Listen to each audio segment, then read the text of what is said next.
어둠이 깊을수록 새벽도 가까워 오는 법입니다. 오늘 우리가 살펴볼 히스기야 왕 아레스의 부흥 이야기가 그렇습니다. 북이스라엘은 아수르에 의해서 멸망당한 상태입니다. 그리고 히스기야의 아버지가 남유다의 아하스 왕이었습니다. 그는 악의 표본으로서 이 히스기야의 부흥이 있기 전 약 16년 동안 이 백성들의 영적인 삶에 있어서 이 독약의 역할을 해온 자였습니다. 그 예들을 몇 가지만 들어보면은 이 아하스 왕은 이 바알들의 우상을 부어 만들었다고 합니다. 그리고 이방 사람들이 가정한 일을 본받아서 그의 자녀들을 불살랐다고 했습니다. 또한 하나님의 전의 기구들을 부수고 또 여호와의 전 문들을 닫아버렸고 예루살렘 구석구석마다 제단을 쌓았고 유다 각 성읍에 산당을 세워 다른 신에게 분향했다고 기록하고 있습니다.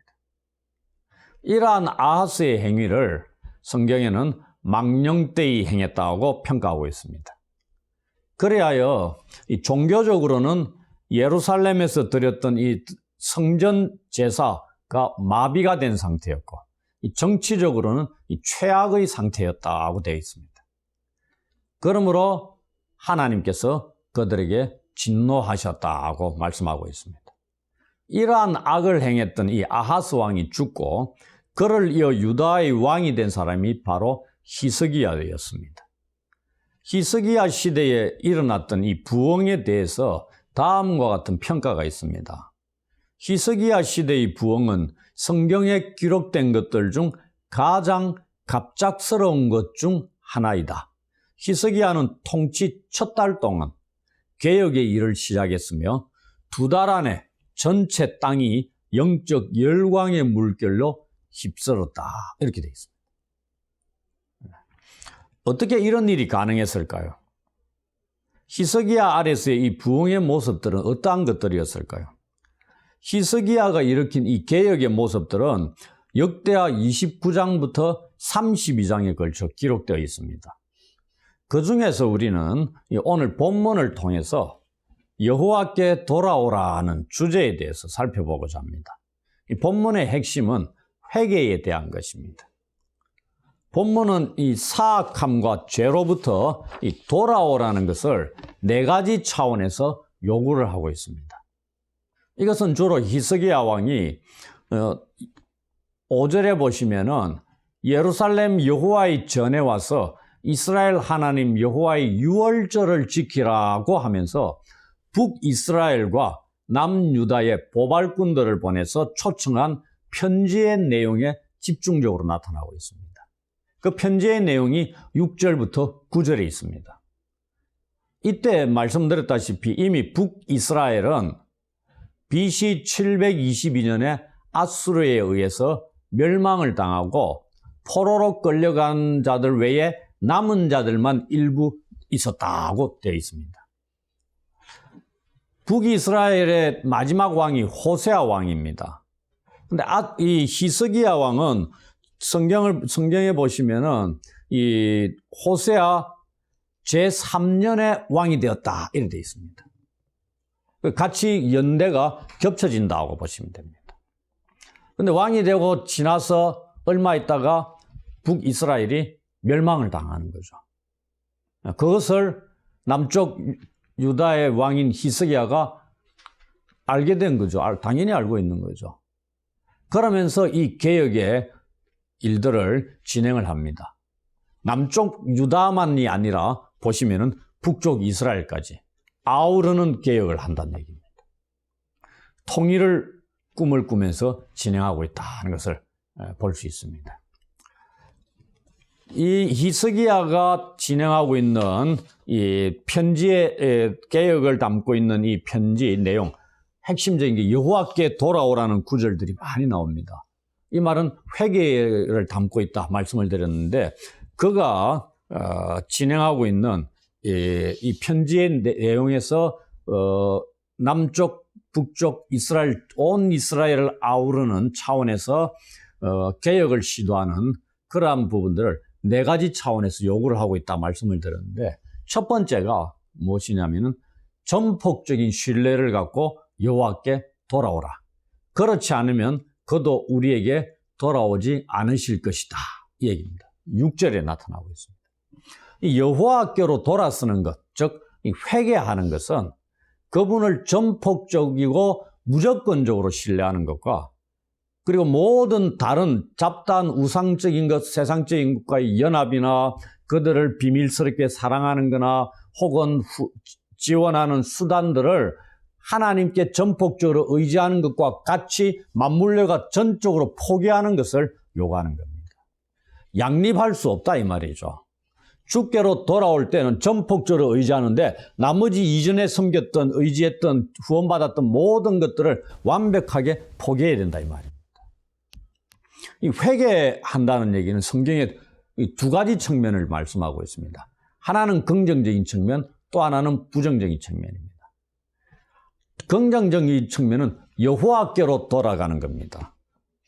그 다음에 부정적인 측면은 죄로부터 돌아서는 겁니다. 그래서 회개라는 걸, 이걸 둘을 합하면 회개의 온전한 의미가 되는 거죠. 죄로부터 돌아서서 여호와께로 돌아가는 것. 이게 회개입니다. 그래서 우리가 1차적으로 죄로부터 돌아서려면 어떻게? 죄에 대한 경건한 슬픔을 가져야 됩니다. 애통해야 된다는 얘기입니다. 이게 우리가 뭐라 그러죠? 우리가 일반적으로 알고 있는 회개입니다. 그 다음에 하나님께서 우리를 구원하시기 위해 주시는 것을 받기 위해서 손을 하나님께 뻗어내는 그 행위는 뭐죠? 믿음이다 얘기입니다. 그래서 회개와 믿음, 이게 함께 간다 얘기입니다.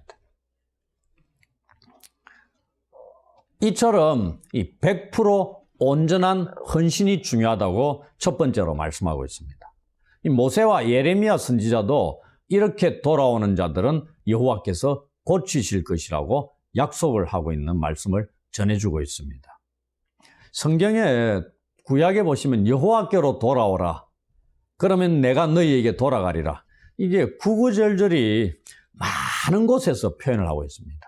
역대하, 역대상 여기만 있는 게 아니고요. 성경 전반적으로 이 말씀이 많이 들려오고 있습니다. 우리에게 여호와께로 돌아오라고 이 말씀하는 것은 우리가 죄로 인해 이 타락한 상태에 있음을 전제를 하고 있습니다. 타락이 뭐죠? 우리의 핵심 질병들 중에 하나입니다. 그것은 하나님에 대한 우리의 헌신을 철회하는 거죠.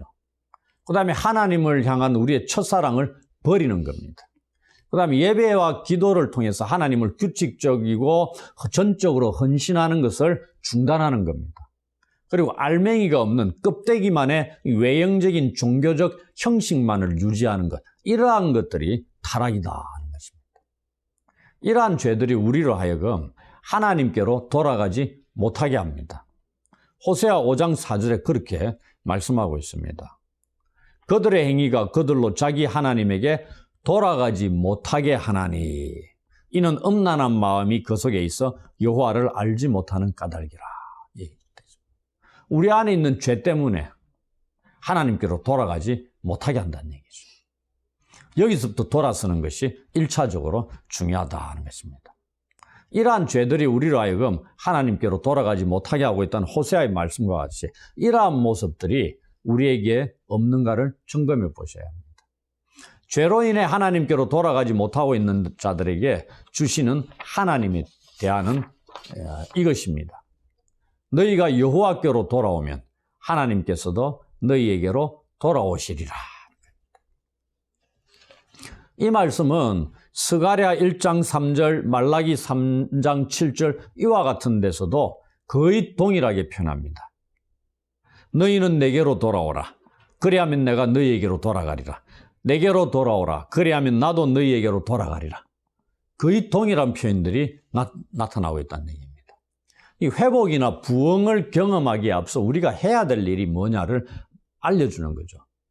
그것은 여호와께로 돌아오는 겁니다. 살아계신 하나님의 이 충만한 능력과 다시 함께 하심을 경험하기 위해서 죄의 자리에서 일어나 하나님께로 돌아가야 된다는 얘기입니다. 집 나간 둘째 아들의 가장 첫 번째 행위가 뭐였습니까? 깨닫고 그 자리에서 일어나 아버지께로 돌아가는 겁니다. 두 번째, 진심을 다한 순종으로 여호와께 돌아오라. 그렇지 않으면 그가 우리로 모두에게 비난받을 존재로 만드실 것이다 하는 겁니다. 7절을 보십시오. 이 말씀은 우리를 사로잡고 있는 이 과거의 실패들, 죄로부터 돌아설 것을 요구하고 있습니다. 7절 앞부분에 무슨 말씀이 있죠? 너희 조상들과 너희 형제같이 하지 말라 말씀입니다. 이것이 무엇을 의미합니까? 여호와께 돌아오려거든 과거의 조상들이 행했던 죄를 담지 말고 그것과 단절하라는 것을 요구하는 겁니다. 가깝게는 누구죠? 히스기야의 아버지 아하스 시대에 대해서 말하고 있습니다. 이것은 국가나 개인이나 마찬가지입니다. 하나님께로 돌아가기 위해서는 이전의 이 죄악된 행위와의 관계나 그 행위 자체를 단호히 끊어버려야 합니다. 이 옛 생활 방식을 완전히 벗어버려야 한다는 거죠. 이것은 신약 성경에도 그대로 말씀하고 있습니다. 에베소서 4장 22절, 골로새서 3장 9절 같은 데를 보시면은 너희는 유혹의 욕심을 따라 썩어져가는 구습을 따르는 옛사람을 벗어버려라. 또 너희가 옛사람과 그 행위를 벗어버려라. 이런 말씀들을 하고 있습니다. 그렇지 않을 때 하나님께서는 이스라엘 백성의 조상들을 멸망하도록 버려두셨다는 것을 기억해야 합니다. 조상들과 형제들처럼 행하며 그 자리에 머물러 있다는 것은 죽음의 자리에 머물러 있는 것과 같은 겁니다. 그들과 같이 하나님께 신실하지 못할 경우에 비싼 대가를 지불해야 했습니다. 이 역대기서에 기록되는 이 백성들의 불신실함의 예들로는 이방신들을 숭배하고 마음의 순결을 잃어버린 것이 있습니다. 또 하나님의 말씀에 순종하지 않은 것 등이 있습니다. 그 결과 어떻게 되었죠? 그들은 전쟁에서 패하기도 했고 북이스라엘의 경우에는 포로로 잡혀가는 수모를 겪기도 했습니다. 이것을 우리는 기억하셔야 됩니다. 세 번째, 기쁘게 섬김으로써 여호와께 돌아오라. 그렇지 않으면 그의 분노를 우리에게서 돌이키지 않으실 것이다 하는 말씀입니다. 8절입니다. 또한 이 기꺼이 하나님께 돌아오려고 하는 자들에게 세 가지 명령이 주어지고 있습니다. 여호와께 돌아오라. 영원히 거룩하신 전에 들어가라. 너희 하나님 여호와를 섬기라는 겁니다. 이 세 명령을 한마디로 표현하면은 기쁘게 섬김으로써 여호와께 돌아오라는 겁니다. 오늘날 말로 하자면은 예배의 회복에 관한 말씀입니다. 이러한 말씀에 순종하지 않아서 이 조상들은 목이 곧은 자들이 되었습니다. 하나님의 분노가 이들 위에 떠나지 않았다는 겁니다. 이제 이러한 하나님의 분노를 돌이키게 할 수 있는 대안을 히스기야 왕이 알고서 백성들에게 제시하고 있는 겁니다. 편지를 보내 초청하고 있다는 얘기입니다. 세 가지 명령 중에 첫 번째가 뭐였죠? 돌아오라는 겁니다. 돌아온다는 얘기는 복종한다는 겁니다. 혹은 귀순한다는 겁니다. 이건 문자적으로는 여호와께 손을 드리는 것이다 이런 말입니다. 이 손이 무엇이겠어요? 성경에는 우리가 법정에서도 손을 들어서 선서를 합니다. 대통령 취임식 때도 손을 들어 선서를 하고 이 손이라는 것은 충성의 서약으로 내밀어졌던 겁니다. 이것은 하나님께 돌아오려고 하는 자들은 자신의 충성을 서약하는 의미로 손을 들고 나아가며 그의 주대심 아래 완전히 복종함으로써 섬겨야 한다는 것을 말씀하고 있습니다. 돌아오라는 이 표현 안에 그런 게 담겨 있다는 얘기입니다. 이전에 조상들과 형제들이 한 것처럼 죽음의 자리에 머물러 있지 말고 이 하나님께는 은혜와 자비가 풍성하다는 이 확신을 가지고 하나님께 굴복함으로 혹은 귀순함으로 현재와 미래의 보다 밝은 가능성을 붙잡으라는 것을 말씀하고 있습니다. 다음으로 우리는 영원히 거룩하신 전, 즉 성소에 들어가라 이런 말씀합니다. 이것은 개인적인 의미라기보다는 공동체적으로 하나님을 만나는 장소로 들어가는 것을 의미합니다. 이것이 없이는 하나님께 돌아간다는 것이 불가능하기 때문입니다. 하나님께서는 성소를 거룩하게 구별하셨습니다. 그 때문에 우리가 함께 모이는 것을 그만둔다는 것은 우리는 우리 자신을 속이는 것이라는 얘기입니다. 끝으로 우리는 하나님을 섬기며 예배해야 합니다.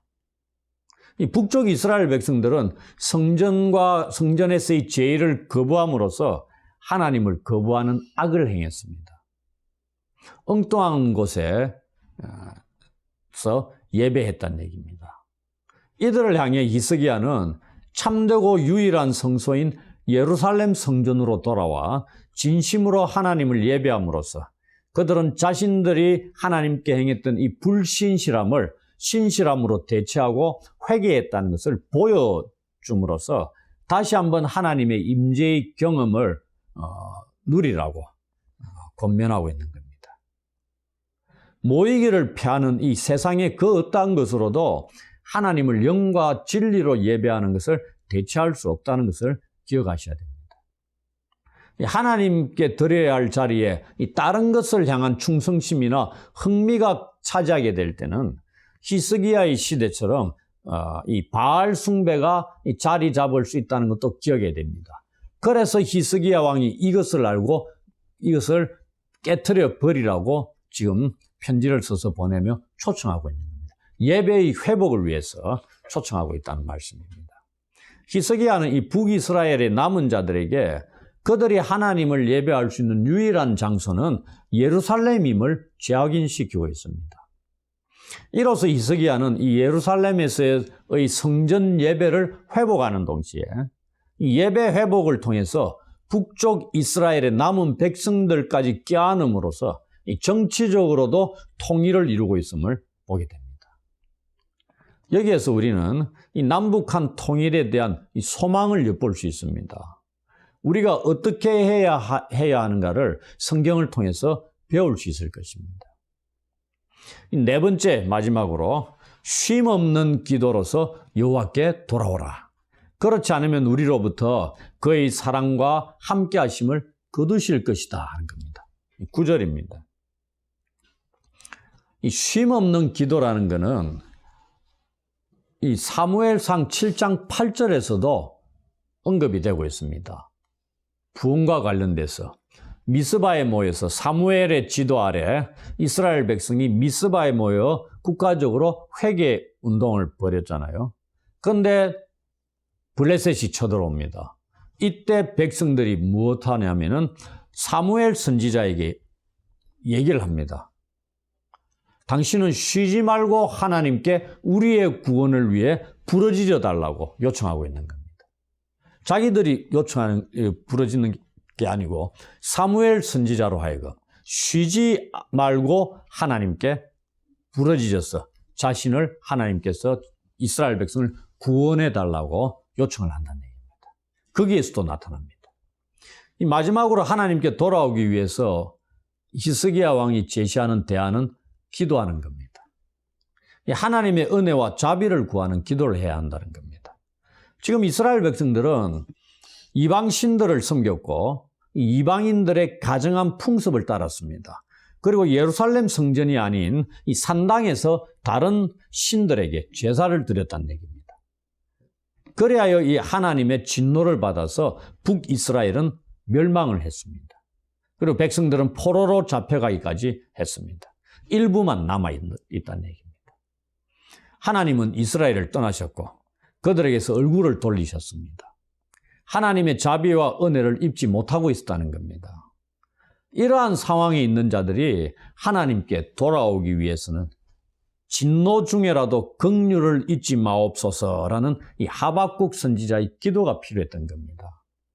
하나님의 은혜와 자비가 회복되어야 하나님께서도 진노를 거두시고 얼굴을 다시 자기 백성들에게로 향하실 것이기 때문입니다. 그렇게 되면 포로로 잡혀갔던 이 형제들과 자녀들이 약속의 땅으로 다시 돌아올 수 있게 될 것을 약속하고 있습니다. 그런 의미에서 이 기도라는 것은 자기 백성을 떠나신 하나님을 다시 돌아오시게 하는 힘을 지닌 것이라고 할 수 있습니다.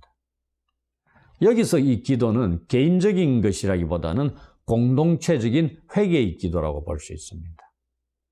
그래서 우리는 국가적인 위기 상황이나 교회의 큰 위기에 닥쳤을 때는 모여서 기도하는 겁니다. 이러한 예를 우리는 이미 사무엘상 7장 6절에서 사무엘의 지도하에서 이스라엘 백성들이 미스바에 모여 우리가 여호와께 범죄하였나이다 라고 회개하는 것에서 보았습니다. 사무엘 당시 이스라엘 백성들은 20년 동안 하나님을 떠나 있었습니다. 신앙의 회복을 위해서 기도가 얼마나 중요한 것인가를, 얼마나 중요한 역할을 하는 것인가를 다시 깨닫도록 히스기야 왕이 그들을 초청하고 있다는 겁니다. 히스기야 시대의 이 개혁이 갑작스럽게 진행되었다고 말씀을 드렸죠. 그러나 역대하 29장 36절을 보시면은 하나님께서 자기 백성을 위하여 예비하신 것이다 하고 말씀하고 있습니다. 그리고 히스기야가 온 이스라엘 백성들에게 보낸 이 편지의 내용, 6절부터 9절에 이르는 그 내용을 통해서 우상 숭배하여 하나님을 예배하는 것에서 떠나 있던 자들이 하나님께로 돌아올 수 있는 회복의 비결이 무엇인가를 살펴보았습니다. 첫 번째, 전폭적인 신뢰를 갖고 여호와께 돌아오는 겁니다. 두 번째, 진심을 다한 순종으로 여호와께 돌아오는 겁니다. 세 번째, 기쁘게 섬김으로써 여호와께 돌아오는 겁니다. 네 번째, 쉼없는 기도로서 여호와께 돌아와야 하는 겁니다. 신뢰를 가져야 되고 믿음이죠. 그 다음 순종해야 되는 겁니다. 다른 걸 다 버리고 그 다음에 예배나 섬김을 통해서 그 다음에 기도를 통해서 이러한 네 가지 요소를 가지고 여호와께로 돌아와야 된다고 히스기야 왕이 편지를 보내고 있습니다. 남북 이스라엘 온 백성들에게. 그리고 자기 마음에는 어떤 것이 있었겠어요? 하나님 앞에서 이 무너져가는, 영적으로 정치적으로 무너져가는 민족을, 남북 전체 민족을 하나로 통합하고 그리고 하나님의 은혜를 입을 수 있는 자리로 이끌어 나아갈 수 있다는 그러한 마음이 아니었겠습니까? 그래서 편지를 보내고 이 네 가지 자세를 가지고 여호와께로 돌아오라고 부르짖었던 겁니다. 이렇게 할 때 하나님께서는 우리에게로 돌아오십니다. 그리고 우리가 처한 고통의 자리에서 건지십니다. 우리에게 내리신 진노도 거두신다는 겁니다. 그리고 우리에게 은혜와 자비를 베푸실 것이라고 약속하고 있는 겁니다. 올해 우리 교회가 기도하는 내용이 나라와 민족의 회복과 한국 교회의 부흥에 대한 겁니다. 표어가 하박국 3장 2절에 있는 거죠. 이를 위해서 이 나라와 민족 그리고 교회 위에 회개의 물결과 이 하나님께로 돌아오는 이 자들의 행렬이 성령의 충만함으로 일어나기를 기도합니다. 아울러 남북이 함께 하나님을 예배할 수 있는 날이 오기를 기도합니다. 히스기야 왕이 남쪽 유다에만 계획을 진행한 것이 아니라 북쪽 이스라엘, 포로로 끌려가고 남아있는 일부 이스라엘 백성들까지 품고 정치적으로나 종교적으로 하나되게 했다는 겁니다. 우리도 마찬가지로 남북이 아울러 함께 하나님을 예배할 수 있는 날을 꿈꾸면서 기도해야 된다는 얘기입니다. 그로 인해서 이 나라와 민족과 교회가 새롭게 되어 하나님을 영과 진리로 예배하며 하나님의 나라 안으로 들어가는 일들이 일어나기를 주의 이름으로 축원합니다. 아멘.